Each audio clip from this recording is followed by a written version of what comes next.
today we have a Toro recycler. It's probably the base model from the looks of it, but they're still pretty good.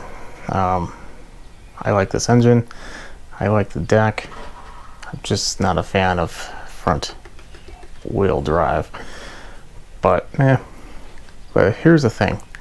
This is going to be one of those random ones we don't know about. And this is the reason why. The person I got it from was really cheap because they couldn't even pull it over. Pulled on it. Apparently it's broken. Done. So here's my concern about that. Usually when you go and get one of these, you say, you know, I can't even test it. Even if it's broken, you want to pull on the cable.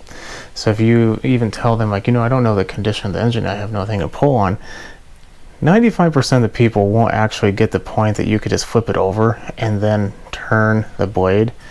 Now, I'm not saying that's the most logical, the best thing to do, but you know, you are taking a risk. So what you end up doing is this: unplug the spark plug and then flip it over carb side up and then spin the blade. You will still feel compression. Just make sure you don't put your hand on the sharp end of the blade. Granted, both of these sides of the blade on this side, or excuse me, both sides of the blade on this one felt the same, so I wasn't exactly in too much of a risk there of cutting, but I did feel compression. So here's the thing: whenever you see a cable broken, it either means that it was left outside and the cable started to degrade, which I can kind of see that, or carb is going bad and this person just pulling and pulling and pulling and pulling and pulling and pulling and pulling, and nothing happened. And then eventually it broke, threw the handle out of sheer frustration because there's no handle, and then now it's on my table. That's what I'm thinking is happening. So what I'm going to do is I'm going to get the ultrasonic cleaner turned on. I like to keep this a little higher, let's say 8 minutes, and let that warm up. It takes like 15 minutes in the summertime to get to about 50 degrees Celsius. In the meantime, we're going to take off this cover and change the recoil. Changing this cable isn't exactly rocket science, but it can be real aggravating if you don't know how to do certain parts. So let's go ahead and get that started right now. It's real simple though. You just need a kit. You can buy one pretty much anywhere. Any bigger store, small home and garden store, they almost always have them. Walmart has them. So I usually don't buy them because I carry handles that I take off junk mowers, and I will buy lawnmower cable in bulk to cut the cost, but usually those kits are available. They are a little expensive though. I mean, for what they really are, I wasn't sure why it had to be that much. And oh my god, this is dirty. Do you see this? I've seen a lot of these engines and I've seen a lot of dirty engines, but this one, I don't even know. Like, how can something that looks relatively decent on the outside be so nasty on the inside? They must have been mowing during a dust bowl or something.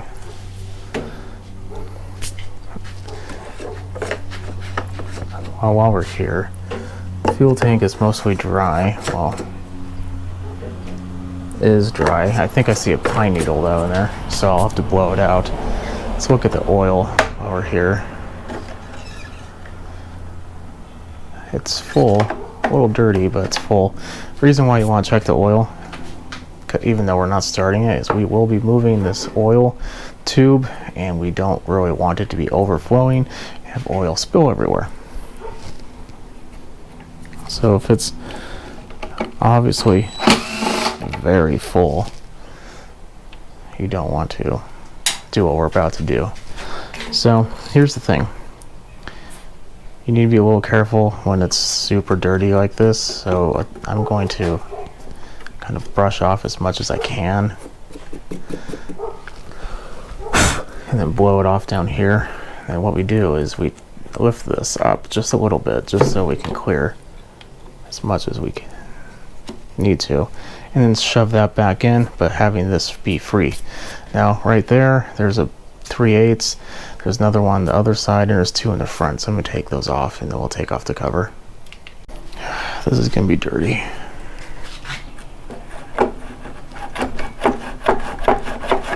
Here we go.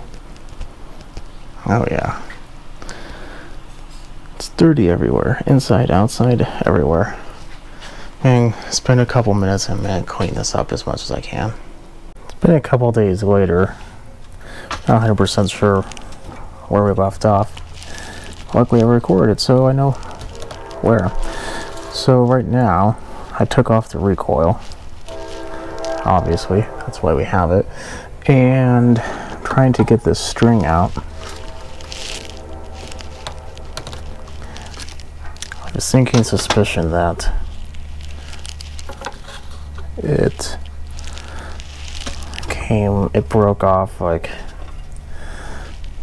a fairly decent distance away from the end, maybe like a foot or two. So we'll just have a foot of cable just not wanting to come out of here, or string.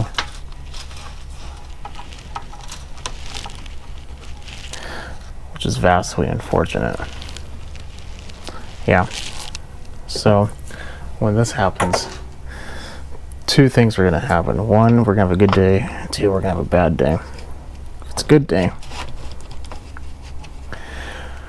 we are going to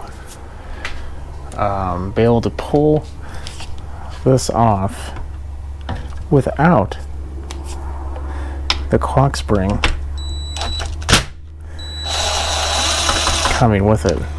Or it will come with it, excuse me, it won't unwind. If it does unwind, it's not the most difficult thing in the world to take care of, but it's just aggravating. So I'm going to take these out.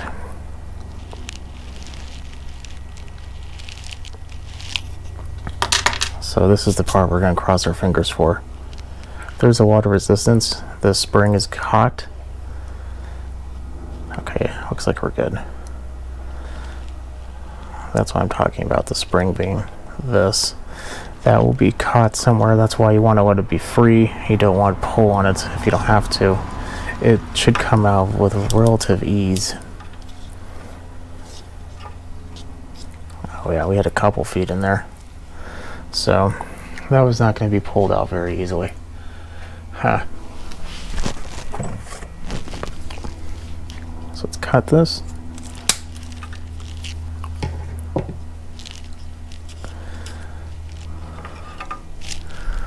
We'll put that away for potential uses.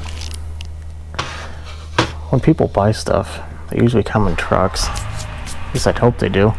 And when they do, sometimes I feel like you can tell a new truck owner from an old truck owner, because a new truck owner won't have anything to tie it down, and old one will. So that will go to a new truck owner.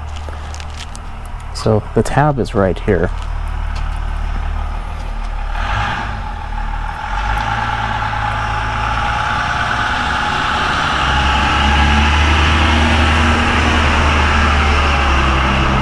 Okay, so this is a tad dirty, but still greased. So we want to put this over that tab, so we want to kind of orient it appropriately.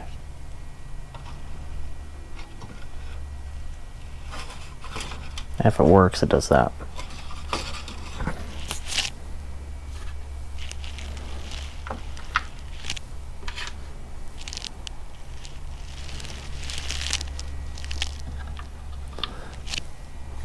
Unlike a Honda, this is not lefty tighty, righty loosey. This is just normal.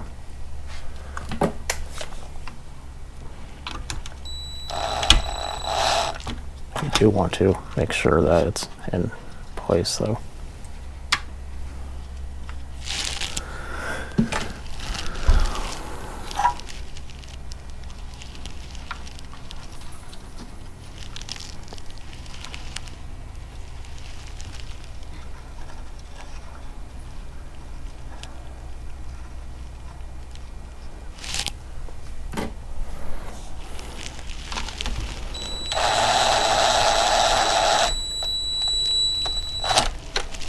It doesn't have to be super tight either.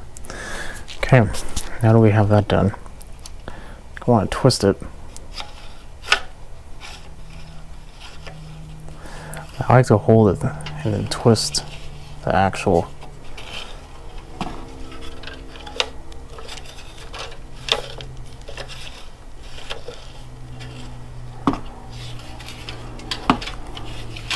housing.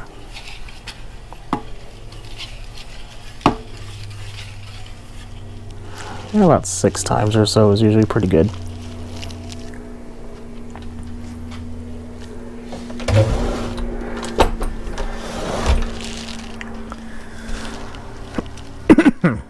Next, we're going to want to jam this up with something. See that right there? That's where the string needs to go in, so we're a little bit off. We want it to line up with the entrance over here.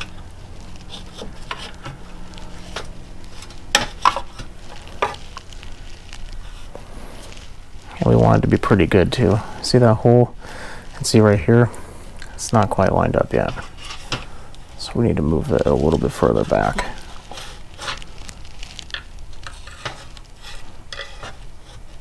More like right there. Yeah, that looks good. So now,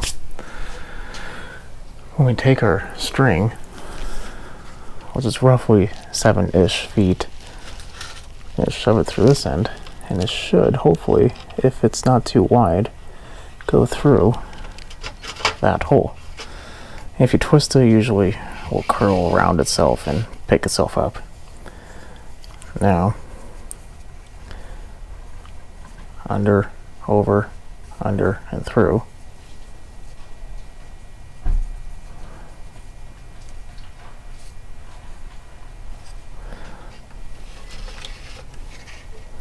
Pull that tight.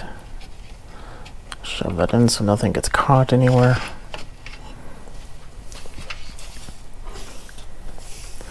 Now, technically any handle will work, but this is the type that's supposed to go on there. And same thing. Push it through, and here you are. Same knot. Under, over, under, through. Not 100% sure that is the real technical way of tying it, but it gives you a big enough knot where you don't have to worry about it and it doesn't come off or come undone. So we're going to hold onto it. We're going to pull this out. And the dogs should not be engaging right now because this is technically how it should be when it's running. And with it having a little bit of room, but it's going to be on the handle, so it doesn't really matter. We can pull, and we should see the dogs engage. And we do. And then they retract. That's exactly what we want. So I'm going to put this back on, opposite how I took it off. And we'll give it a pull and see what happens. Before I put it on, I do want to go over one thing. Now imagine this being a lot cleaner. I still have to clean up, but this is the auto choke I was talking about. This is a little spring activated arm that engages this piece, which then opens the choke like this. That's always closed. There's a spring holding it shut.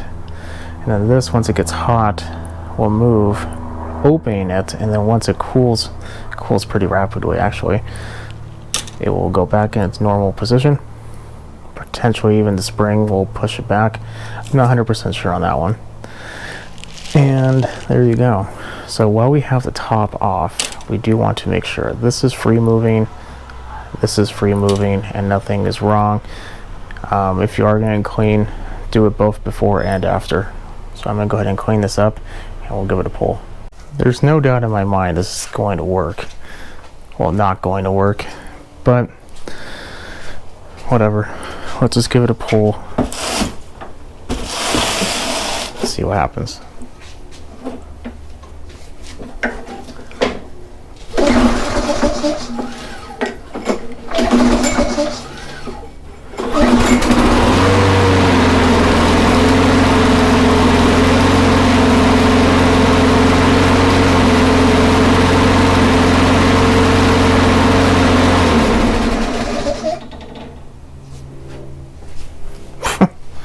Okay. Well, that is just weird. I was not expecting that.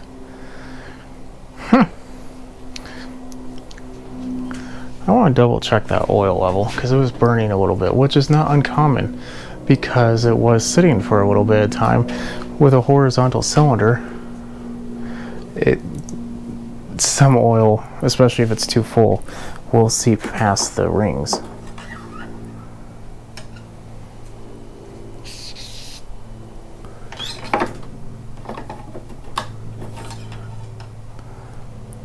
Yeah, well, it's could be a tad full. It does sound a little slow, so why don't we adjust it a little bit? I have a video on this, but for reference, this piece of metal, if you bend it that way, lowers engine speed. If you bend it this way, will increase the engine speed. Okay, I changed the plug as well as the air filter. Considering everything had a 1/4 inch of dirt on it, I'm sure the air filter is going to be pretty dirty. Having said that, it was actually fairly decent. But let's give it a pull.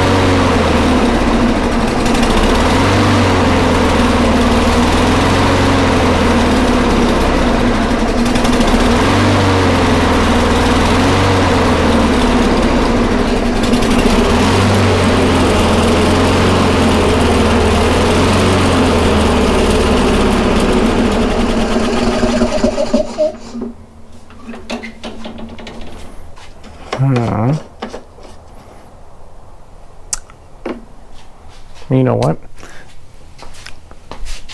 Gasoline does help.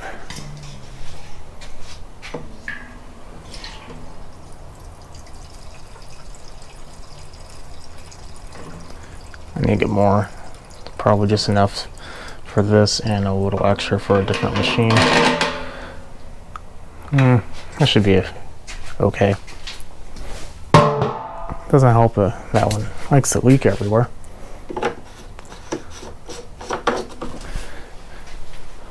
So you see how smoke is still coming out of the muffler?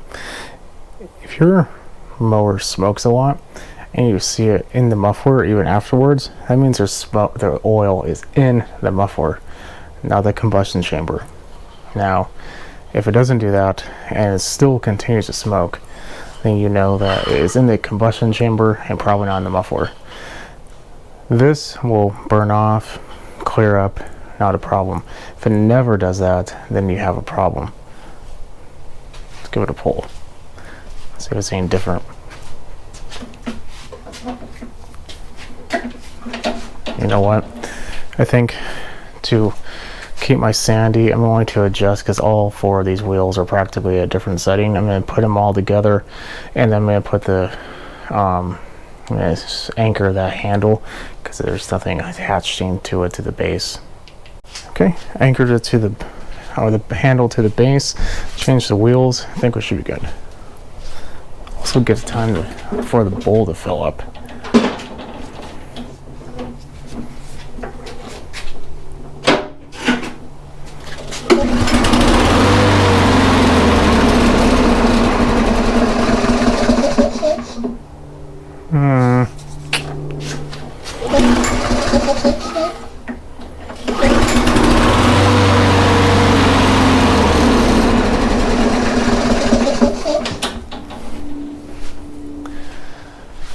Well, that's a classic sign of a carb cleaning that's needed. You know what? I think I'm going to cut it off here, and this is the reason why. I want to, because this is a fairly common problem, I want to not show that exactly because we know the ins and runs. I want to record one for this specific problem. So right now this is going to be for replacing the pull cord on a Briggs and Stratton as well as a Toro of this model. So hopefully this helped. Now if you want to see the second part to this, you know, it will be the next video. So definitely keep watching, subscribe, and I'll catch you on the next video. Have a good night.